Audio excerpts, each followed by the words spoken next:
Bonjour à tous et à toutes, ici Achat pour une nouvelle vidéo. Donc aujourd'hui on se retrouve pour la tant attendue sortie des vidéos de sortie de Diapose. Donc ça fait très longtemps que je vous l'avais annoncé, donc c'était il y a un mois ma dernière vidéo. Alors mes colonies sont donc sorties de Diapose il y a 2 semaines. Alors le bilan de cette Diapose 2014 jusqu'à février 2015, oui. Donc pour moi c'est plutôt négatif puisque j'ai perdu une colonie avec une quarantaine de Lasius SP noir. Je suis assez déçu. J'ai également perdu une petite colonie de Temnothorax avec 5 ou 6 ouvrières qui me permettait d'être, qui avait l'air assez prometteuse. Donc voilà. Également à signaler les Messors Minors, j'ai eu de lourdes pertes. J'y reviendrai dans quelques minutes. Alors donc je vous explique. Donc cette vidéo va être partagée en 2 parties parce que le flash avec lequel je filme ne veut pas filmer plus de 5 minutes. Ou 6 minutes, on verra bien. Donc d'ici quelques minutes, je vais être obligé de couper la vidéo et d'en faire une deuxième. Parce que j'ai pas de logiciel de montage assez qui me permette de pouvoir tout faire en une seule vidéo. Et puis c'est mieux pour vous, je pense, d'avoir 2 vidéos de 6 minutes plutôt qu'une assez longue d'un quart d'heure. Je sais que c'est assez chiant à voir comme genre de vidéo, donc voilà. Alors je vous propose je vais donc vous présenter mes colonies. Chacune une par une. Je vous propose de commencer par celles que vous connaissez déjà. Ça, il n'y aura pas de surprise. Alors, donc, les Crématogastars scutellarius. Donc, dans ma dernière vidéo, elles étaient 35. Et aujourd'hui, j'en ai compté plus de 45. Donc, elles sont une petite cinquantaine. La Gine a pondu une énorme grappe d'œufs hier soir. D'ailleurs, vous pouvez voir qu'elle a une énorme physogastrie. Voilà. Elles sont toujours très bien nourries. Là, c'est un petit bout de steak haché qu'on peut voir. Elle mange vraiment de tout. C'est vraiment une espèce très très facile. J'ai l'impression qu'il suffit de rien faire. Juste un tube, de la nourriture une fois par semaine et une dizaine de fourmis qui naissent chaque semaine. Enfin, c'est vraiment incroyable. Donc, vu la grappe d'œufs qu'elle a pondue, je pense que d'ici un mois, elles seront une petite centaine. Là, ça va vraiment commencer à s'accélérer énormément. Alors on passe à la prochaine. Donc c'est les Messors Minors, donc vous les connaissez bien maintenant. Alors comme j'étais en train d'expliquer tout à l'heure, donc j'ai eu de lourdes pertes puisque comme vous l'aviez vu dans ma dernière vidéo, je les avais repassés en tube à essai et au moment de nettoyer leur nid. Et en les repassant dans le nid, je sais pas, il y avait peut-être des vapeurs toxiques de produits de nettoyage ou autre, mais j'ai perdu une centaine d'ouvrières et une trentaine de larves. Donc j'étais vraiment très déçu. Parce que la colonie repartait très bien en tube. Mais bon, ça arrive malheureusement. Et là encore, comme vous voyez là dans le coin, tous les jours à peu près, il y a encore une ou deux mortes. Mais maintenant, il y a plus de naissances que de mortes. Donc ça s'est stabilisé et la courbe remonte. D'ailleurs, vous pouvez voir qu'il y a énormément de larves qui n'étaient pas là il y a encore 2 semaines.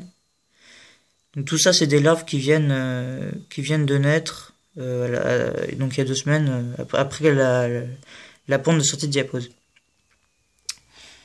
Aussi, j'ai 3 ou 4 énormes majors qui sont nés. Hier, notamment, il y en a 2 qui sont nés. J'essaie de vous en montrer un ou deux. Enfin, énorme. Bien sûr, c'est des Messors Minors, donc la taille reste assez modérée, mais je sais pas où ils se sont cachés.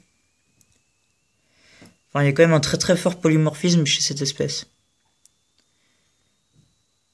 J'arrive plus à les voir, c'est bizarre ça, ils ont dû se cacher. Vous le verrez sans doute dans une prochaine vidéo. Alors ensuite, la suivante, la Gine Messor barbarus, qui a désormais 3 énormes larves stade 2. Là vous voyez, de grosses larves, avec encore une dizaine de petits œufs, qui vont bientôt se transformer en larves. Donc d'ici une semaine, on devrait avoir une ou 2 nymphes. Donc je suis très content. Là encore, je me fais pas trop de soucis pour cette reine.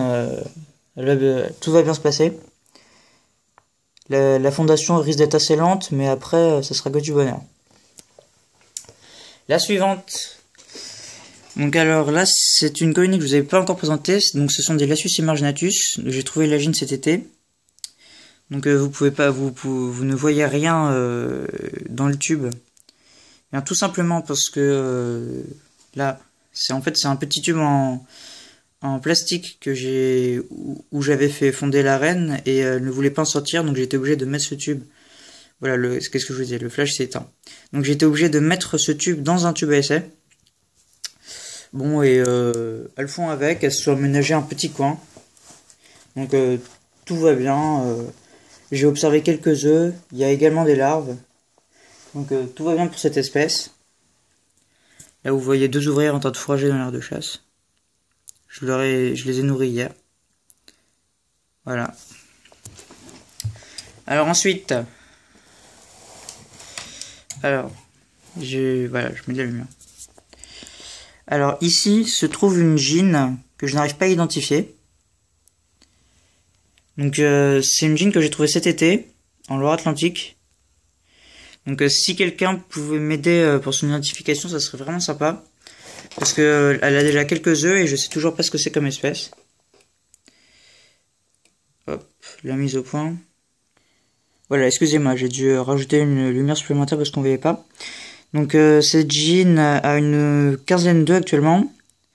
Donc si quelqu'un avait une idée pour l'identification, moi j'hésite entre... ça ressemble pas à une tétramarium. Mais je pencherais peut-être pour Raphaënogaster, mais je suis pas très sûr. Après, j'arrive à identifier que certaines espèces, enfin les genres les plus courants, et même certaines espèces qu'on voit pas trop, mais parce qu'elles sont assez particulières, alors que les Raphaënogaster, tétramarium et tout ça, on peut les confondre assez facilement. Donc j'arrive pas trop à me faire une idée de ce que ça peut être comme espèce. Voilà, donc si quelqu'un a une idée, bah merci de me l'indiquer.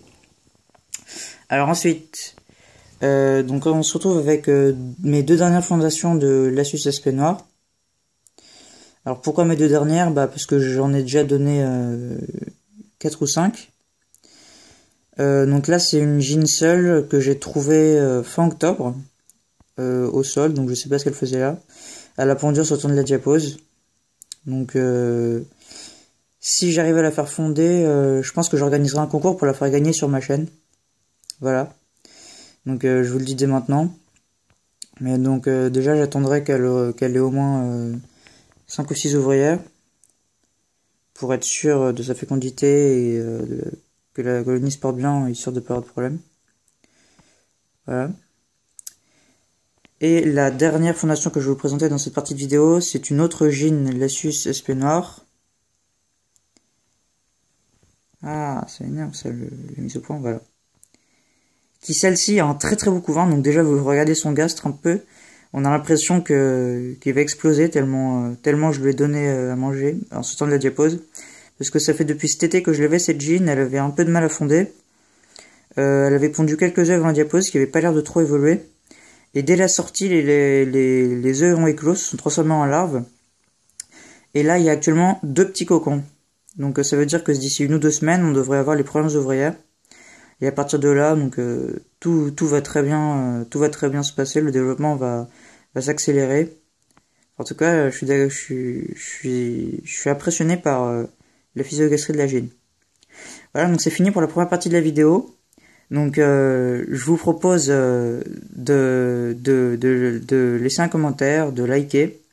En attendant la deuxième partie. Allez, ciao!